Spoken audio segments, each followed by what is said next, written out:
Biafra is the remedy. Again, I repeat, Biafra is the remedy. Irrespective of whatever anyone can think or consider, or whatever opinion anyone might express regarding what is happening, regarding the development, regarding the issue of agitation, suppression, subjugation, and the rest of them, it is very clear today that no part of Nigeria is secured. That no one can argue. No part of Nigeria could be considered to be moving forward. That anyone could also agree. Not even the North that are antagonizing Nnamdi Kanu.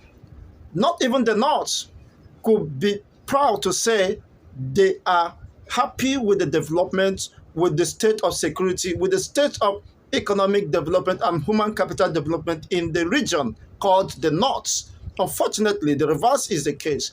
The North are wallowing in deep, abject poverty. You have millions of people, tens of millions of people living below abject poverty. Now, of what importance is that?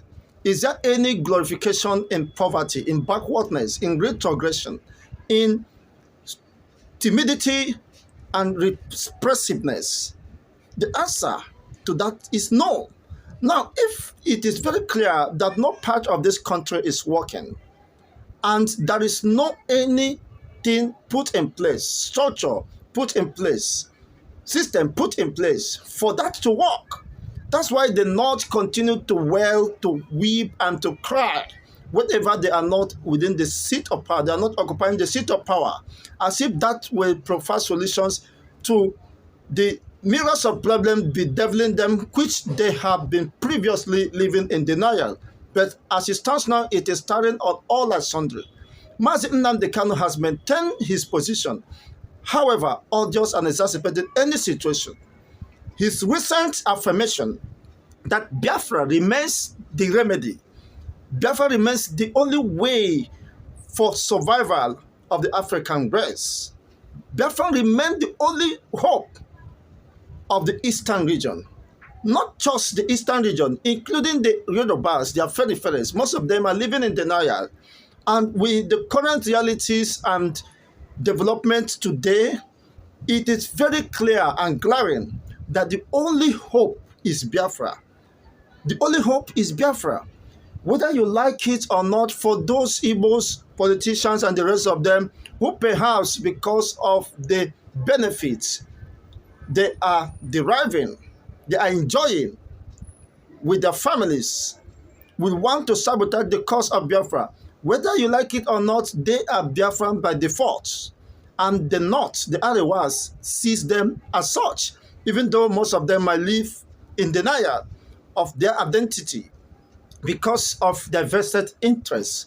But the reality is very clear, based on the position of Nnamdi Kanu and being expressed by millions or tens of millions of Biafrans or Igbos and their Eastern brothers. They have justified the position of Nnamdi Kanu.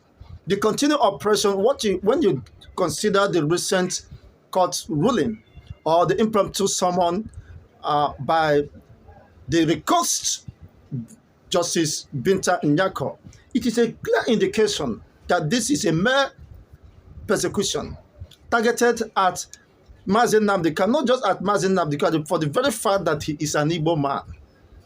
And that is not healthy for any country to move forward. If you want to succeed, if you want to move forward, then you must consider, of course, the place of justice, equity, and fairness. You don't intimidate and suppress others, thinking that that will go round. If you're silenced, that other persons are being oppressed, suppressed, and you're happy, jubilation, it will definitely come to your place. It will definitely catch up with you. In the North, there were times when the churches, the Christian communities are being targeted. Now, some Muslim faithfuls and Islamic scholars and the rest of them, Muslim Islamic adherents, they were mute, they kept quiet. and they were unleashing mayhem on the Christian communities. Churches were being rounded up, burned, the worshippers are being killed, and everybody, of course, by the silence, conspiracy of silence, we are happy with what is going on. But today, the reverse is the case. Even the Muslim communities, mosques are being targeted, people are being killed, adopted, and the rest of them. It is coming back to you. Injustice served on others will definitely come back to you. It's just a matter of time. When and how is immaterial, but definitely that will certainly come one day. I have discussed, analyzed, and observed what has been playing out is within the Nigerian country as state, as Mazi Nnamdi Kanu maintained, that when it comes to him, his case, that they change the whole position of the courts, of the law. They tend to circumvent the position of the law. These people are the ones who swore an allegiance, oath of allegiance to defend justice, regardless of any political interest or pressure that may be coming. But here comes a people who are, instead of living for the just, for the cause of justice, dispensing justice, irrespective of whose odds is God, see them circumventing, bending rules, violating their own rules and proceedings.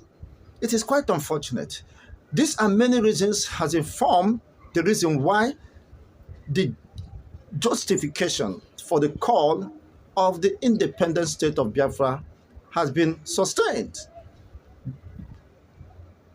Each passing day affirms the fact that Biafra is the only remedy. When people are being subjected, oppressed by the very reason that they are from a particular ethnic nationality, when others do even more worse things, they are being pardoned, being reintegrated, and eventually compensated. But when it involves someone who was just advocating for the cause of justice, fairness, and equal distribution of the common resources, is being targeted as an enemy. But that will continue for how long? You think the oppression will be sustained? Mazi Nnamdi Kanu has made it very clear that Biafra is the remedy. For the Igbos and most of them who are clamoring and seeking for recognitions and the rest of them, they should understand that Mazi Nnamdi Kanu has made so much sacrifice, have deprived himself several privileges, risked his life for the sake of the liberty, of the freedom of his people. So if you think wherever you are, you can jeopardize the cause of justice, equity, or truncate the process of emancipation of your people, well, only time will define whom you are and where you are.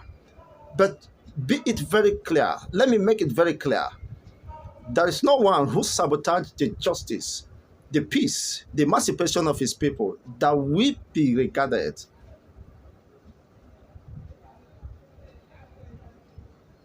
that will be spared even by the enemies who contradicted him to do such. It's very unfortunate. I share the same feelings of Mazi Nnamdi Kanu.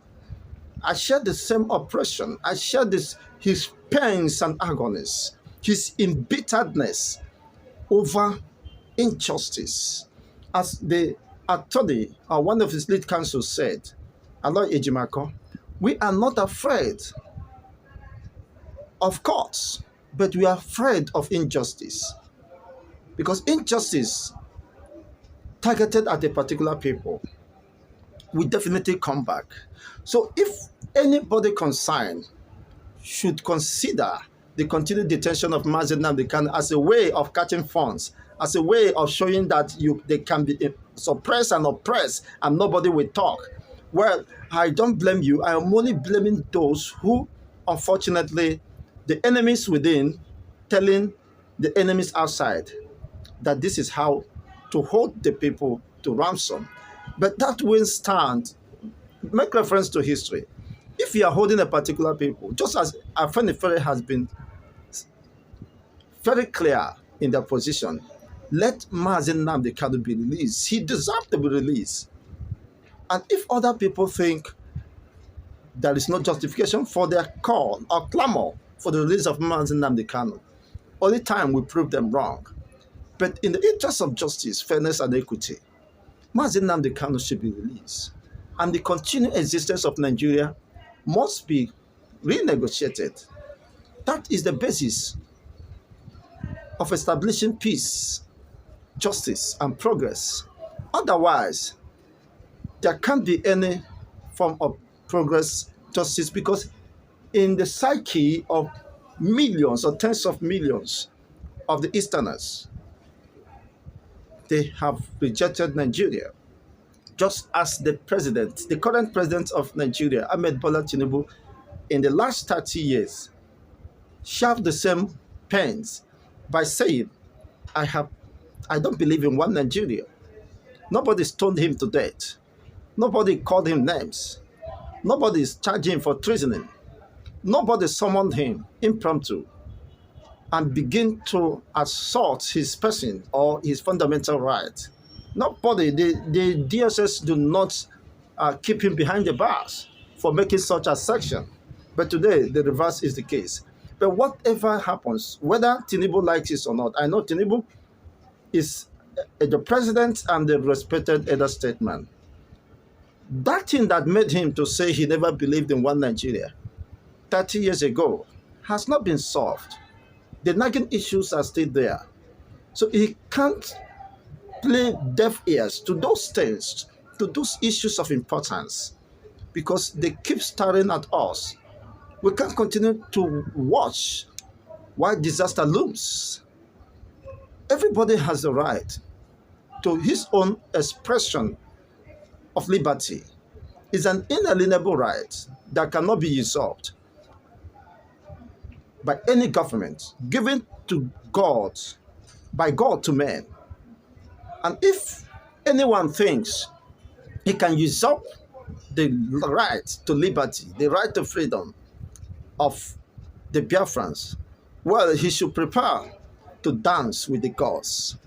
It is only time, perhaps, will tell the way forward. But when you consider the determination, the doggedness, this commitment on the part of Nnamdi Kanu and other Biafrans who are watching keenly how you are treating their loved one, their own, their very own. You think they don't know anything. You think they are handicapped. They think they are incapacitated. You think you can be rubbishing their own and they are watching you. Well, you might be setting up, of course, the country for an ending disaster, which I don't pray so, in the interest of humanity. Let those who know what to do, who knows the right thing to do, should do it before disaster looms. There's nothing wrong, by my own opinion, if the Biafra, the Oduduwas, separate. They can have a common boundary, exchange ideas, and of course, form alliance or economic development and the rest of them. Share their different values and views on how to move forward. There will be heady competitions. But if being stuck in the wheel of motionless and despair is what defines Nigeria, if poverty, retrogressiveness,